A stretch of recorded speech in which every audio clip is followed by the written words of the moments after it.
Behind me, we have this amazing mural, a centerpiece of our sanctuary.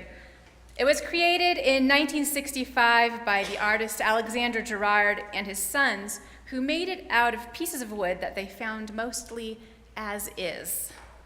Gerard and his sons collected wood from barns, fences, doors, and roofs of abandoned buildings in the Jemez Mountains. All the colors you see are what they found on the wood when they collected it: house paint, creosote, stain, and natural weathered wood color.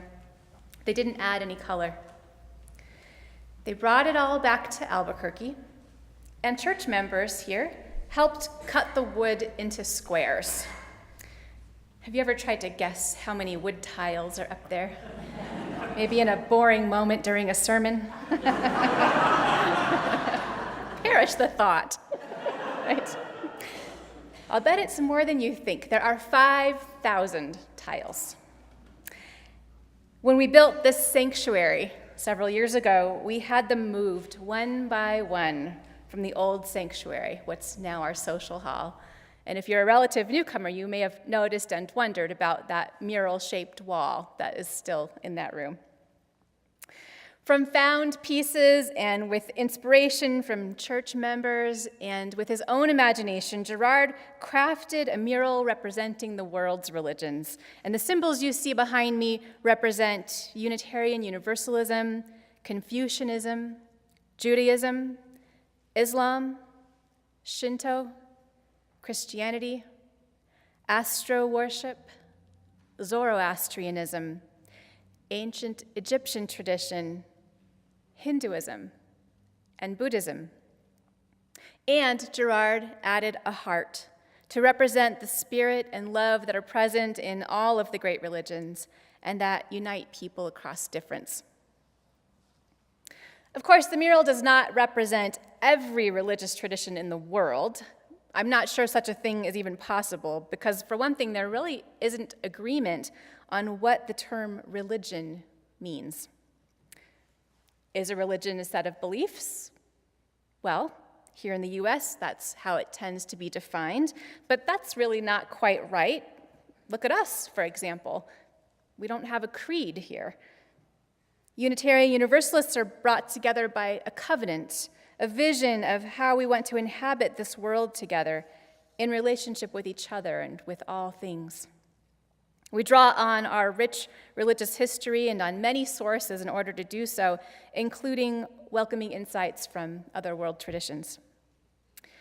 In many places, religion is not defined by belief, but it is lived as a set of stories, rituals, and practices. In some places, religion is practiced at certain times of the day or week, and in others, it's part of everything that happens all the time. So it would have been hard for Gerard to identify every tradition, even if he were making a mural big enough to include all of them.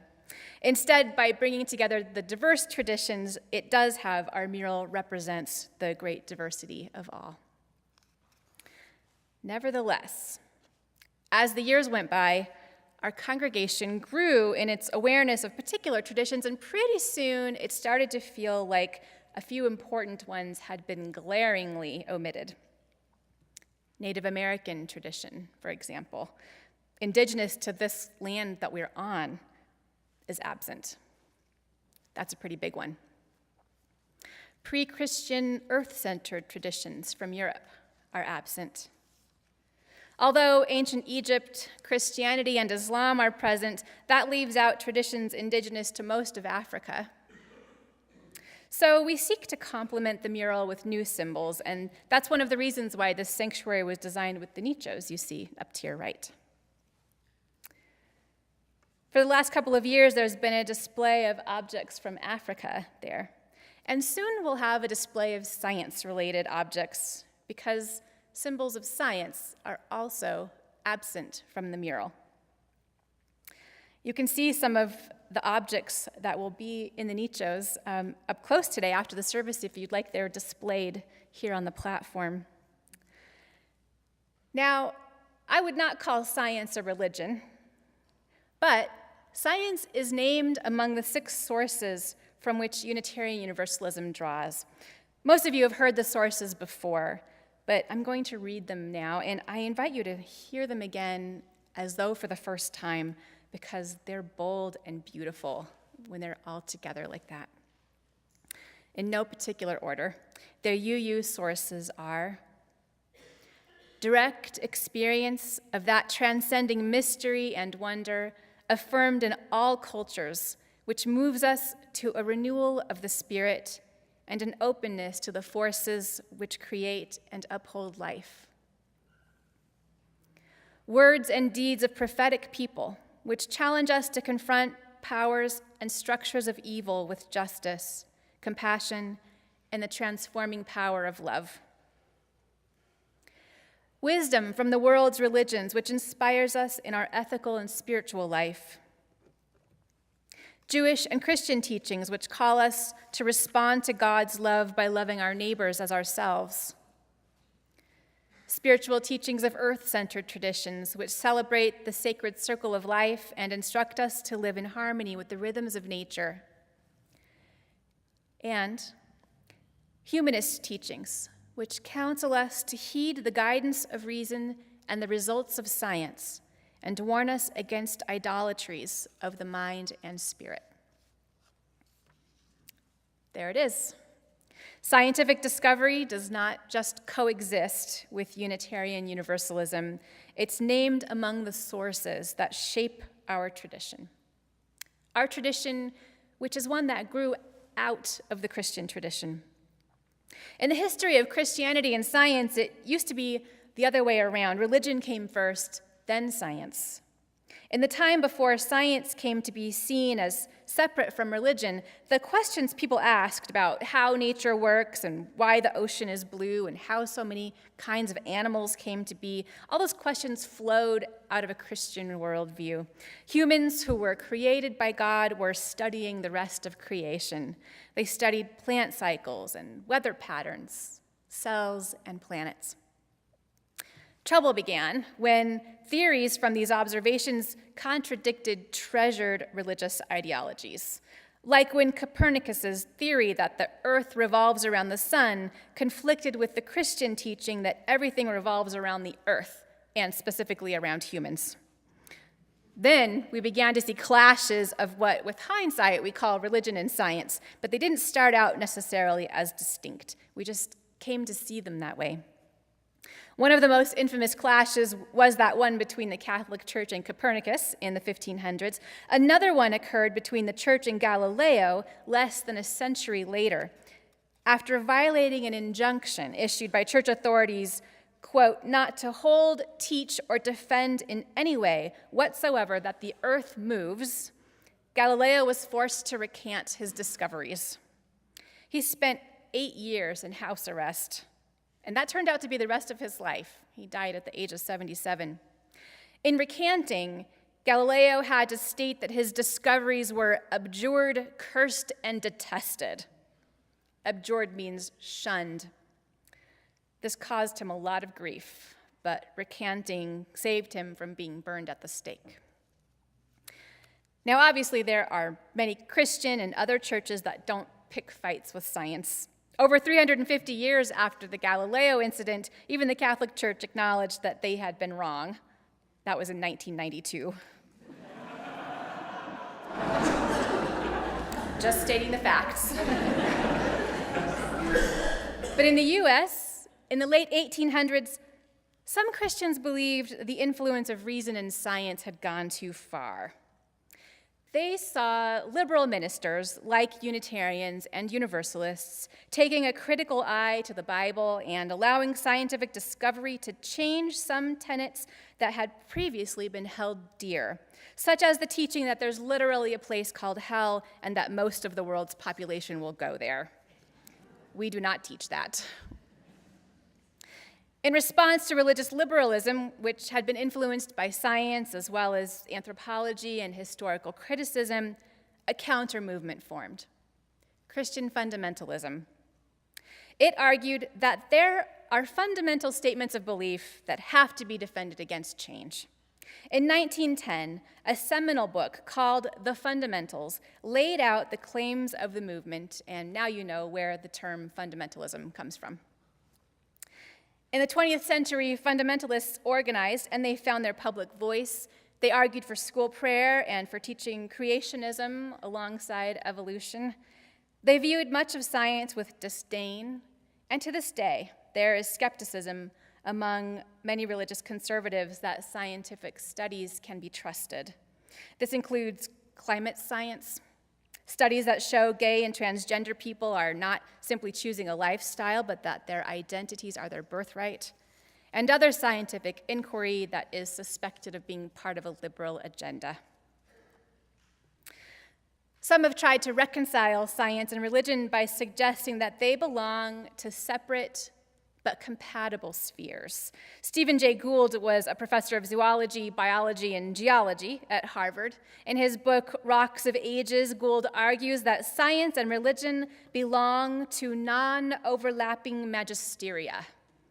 That's what he calls it, non-overlapping magisteria. I think magisteria sounds like your majesty, which evokes two different kingdoms, right? But Gould defines a magisterium as a domain where one form of teaching has the right tools for the job. Magisteria comes from the Latin word magister, which means teacher, and because it's Latin, the plural of magisterium is magisteria. Non-overlapping magisteria. Gould calls it NOMA for short, and thank God. That's a long phrase. He says that science tries to document the factual character of the natural world and develop theories that coordinate and explain these facts.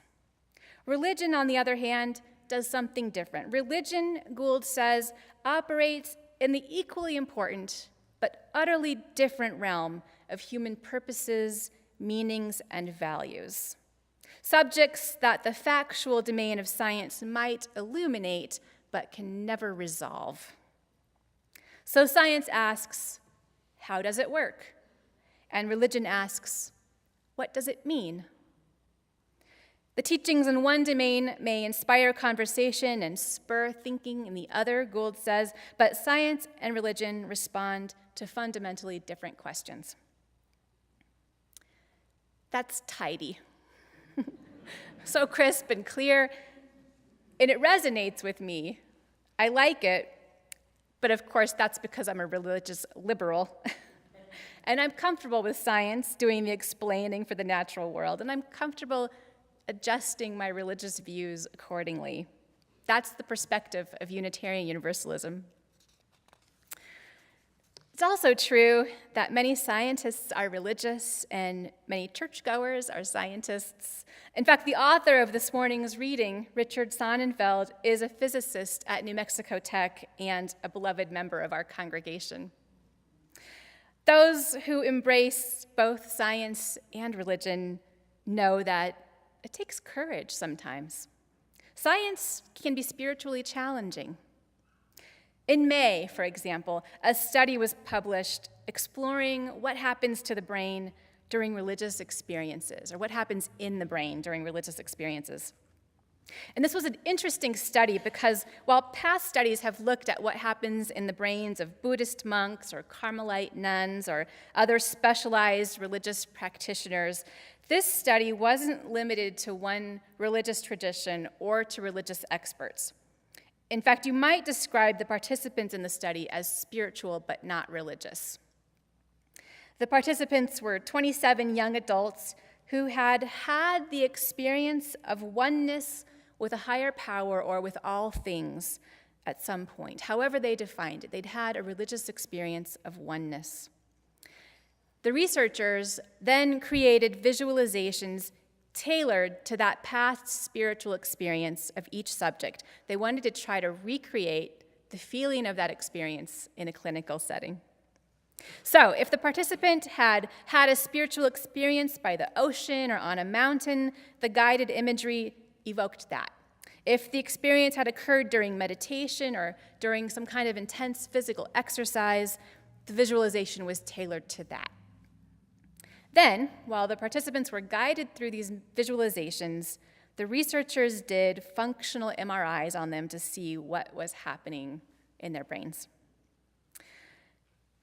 They discovered that whatever the specifics, when participants were having a spiritual experience of oneness, they showed decreased activity in a part of the brain called the inferior parietal lobule. The same thing had been observed in previous studies, and at least one study has shown that researchers can induce a feeling of oneness with all things or with God by artificially manipulating that part of the brain to quiet it down.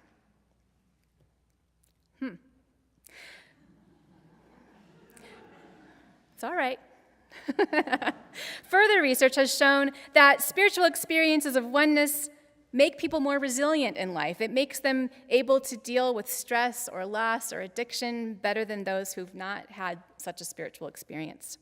The researchers hoped that their study would improve mental health care by showing what areas of the brain needed intervention to help improve coping and resilience. So, of course, this raises the question, is religious experience a function of the brain? Or is that quieting of the inferior parietal lobule our brain's way of getting out of the way? Do our brains respond to something that's larger than ourselves and true? Well, I suspect the answer is something like yes to all of the above. Science itself is awe-inspiring. It's like the 20th century preacher Ralph Sockman said, "The bigger the island of knowledge, the longer the shoreline of wonder." And in a sense, both scientific and religious, we are one with all things. When we experience oneness, we also experience a deep peace that we can find again later in a difficult moment. Knowing that when we are struck with that feeling of peace, our brains are also struck with a moment of peace and quiet does not make it any less awe-inspiring or any less true. In fact, isn't it amazing that our brains are wired to ask these things? What are we? Knowing that the hydrogen in our bodies, which is about 90% of the atoms of which we are made, could have been produced in the Big Bang. And knowing that most of the rest of our atoms were produced in old red giant stars is amazing. We marvel with the UU minister Robert Weston, who wrote, "Out of the stars in their flight, out of the dust of eternity, here have we come, stardust and sunlight, mingling through time and through space." Out of the stars have we come, up from time. Out of the stars have we come. Time out of time, before time, in the vastness of space, Earth spun to orbit the sun. Earth with the thunder of mountains newborn, the boiling of seas. Earth warmed by sun, lit by sunlight. This is our home. Out of the stars have we come. Mystery, hidden in mystery, back through all time. Mystery rising from rocks in the storm and the sea. Out of the stars, rising from rocks and the sea, kindled by sunlight on earth, arose life. Ponder this thing in your heart. Life up from sea, eyes to behold, throats to sing, mates to love. Life from the sea, warmed by sun, washed by rain. Life from within, giving birth, rose to love. This is the wonder of time, Weston writes. This is the marvel of space. Out of the stars swung the earth. Life upon earth rose to love. This is the marvel known. Out of your heart cry wonder. Sing that we live. Sing that we live.